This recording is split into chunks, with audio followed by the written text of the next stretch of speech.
Assalamualaikum Bu, kembali lagi di channel Bidan Andalan.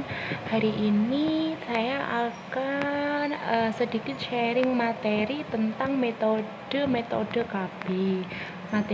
Materi kali ini sangat penting ya buat ibu yang baru selesai masa nifas, kemudian buat pasangan-pasangan muda yang mau menunda kehamilan, terus untuk pasangan usia subur yang sudah tidak ingin menambah momongan. Pokoknya materinya bagus banget deh.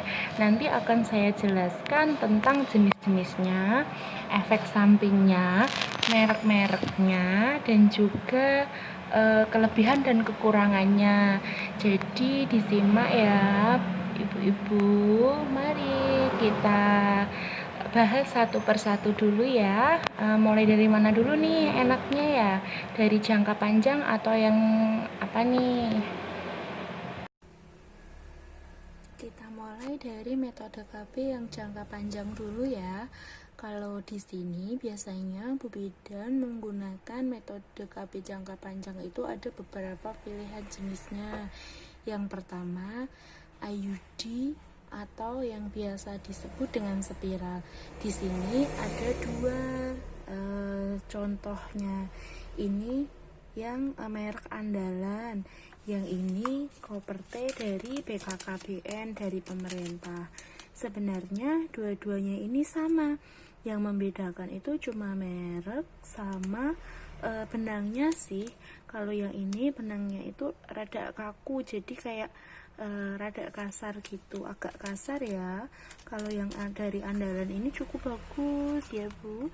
Ini benangnya agak halus, jadi nggak terlalu nusuk-nusuk kalau buat bersenggama seperti itu. Nah, IUD ini kelebihannya yang pertama dia jangka panjang ya teman-teman ya Bu Ibu. Karena ini jangka panjang jadi sekali pasang awet sampai 8 tahun. Bagus. Ini bukan hormonal, jadi aman digunakan buat yang tensi tinggi, tidak mengganggu siklus menstruasi, kemudian tidak mengganggu kenaikan berat badan, terus kemudian aman buat ibu menyusui, seperti itu ya. Tapi kalau efek sampingnya tetap ada. Yang pertama biasanya nyeri atau kram perut pada seminggu awal pemakaian, tapi biasanya habis dipasang IUD nanti akan dapat obat untuk mengurangi nyerinya. Terus efek samping yang kedua biasanya agak keputihan ya.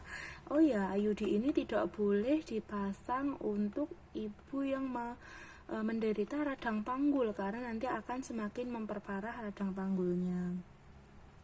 Terus efek samping yang ketiga biasanya seminggu pertama setelah pemasangan itu akan ngeflek atau menstruasi seperti itu ya.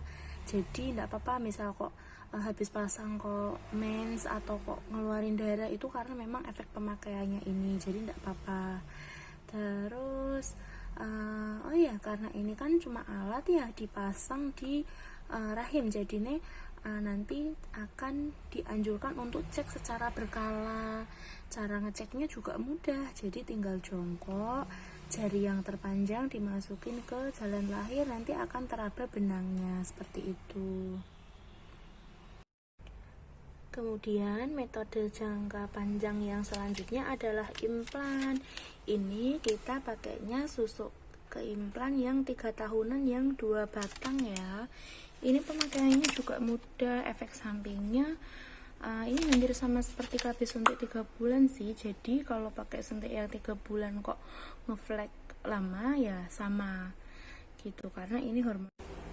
Oh ya, ini efek sampingnya selain tadi ngeflek juga kadang ngilu atau nyeri di area bekas pemasangan. Kalau untuk kelebihannya ini aman dipakai untuk KB pada ibu menyusui, terus aman juga, tidak mengganggu ASI seperti itu ya. Selanjutnya kita bahas metode KB yang suntik ya. Jadi kalau di sini metode KB suntik itu ada dua jenis. Yang pertama suntik 3 bulanan, yang kedua suntik 1 bulanan. Kita review satu-satu dulu ya.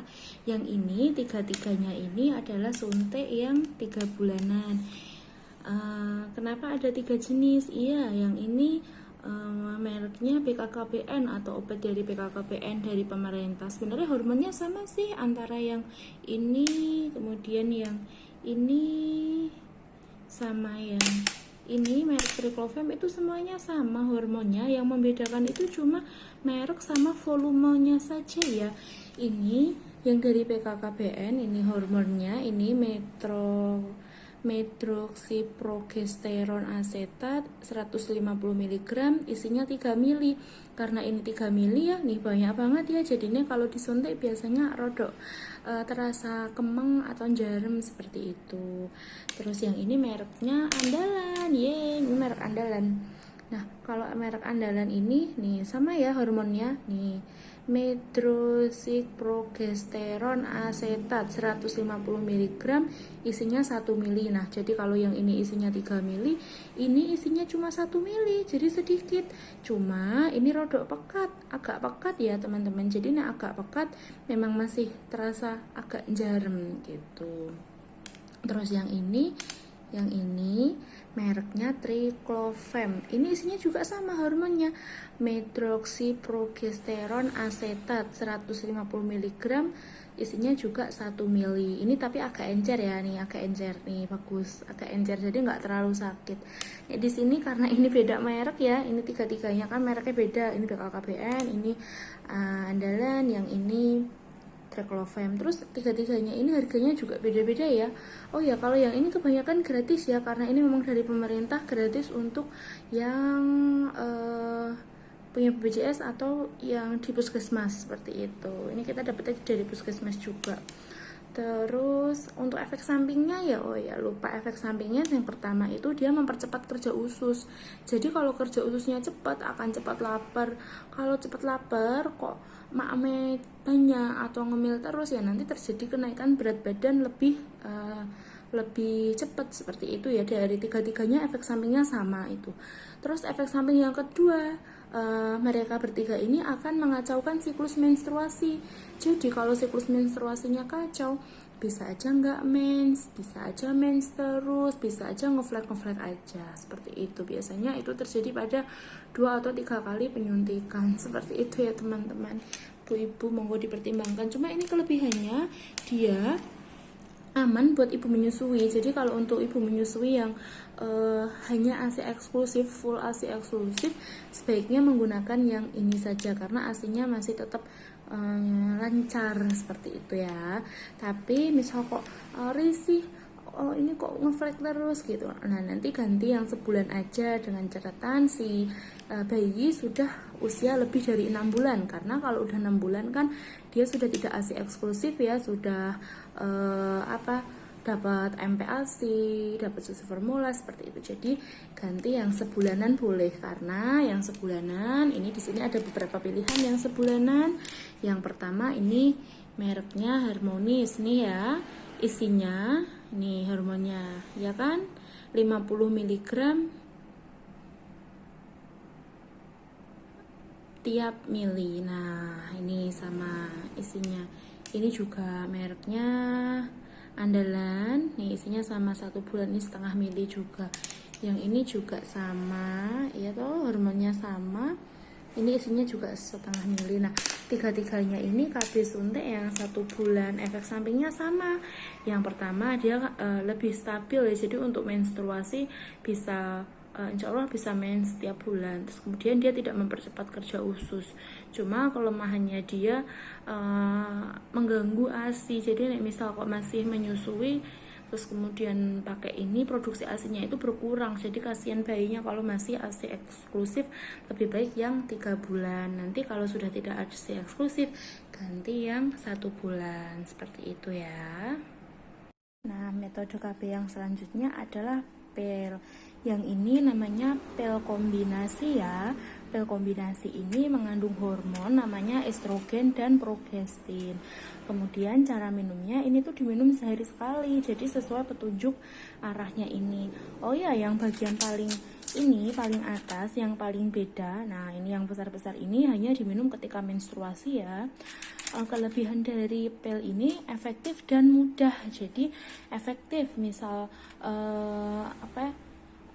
mau berhubungan ya diminum, misal pengen berhenti ya, misal pengen lepas tapi ya sudah, tinggal nggak usah diminum seperti itu. Cuma resikonya ketika lupa nggak minum pil itu resiko kegagalannya tinggi, jadi bisa segera hamil. Kemudian aman bagi hampir semua ibu, jadi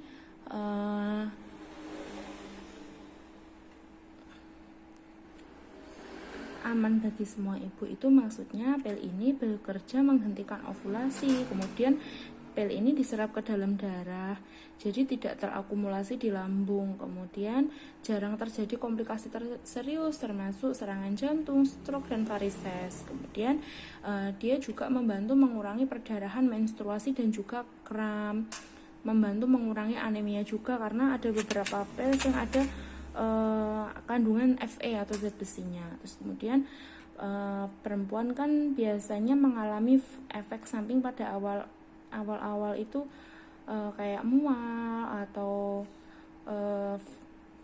flek di antara masa haid kayak gitu. Sebenarnya tidak apa-apa, tidak berbahaya ketika mengkonsumsi ini. Cuma pil ini tidak melindungi dari HIV atau IMS seperti itu ya. Nah, demikian sedikit penjelasan tentang jenis-jenis KB ya.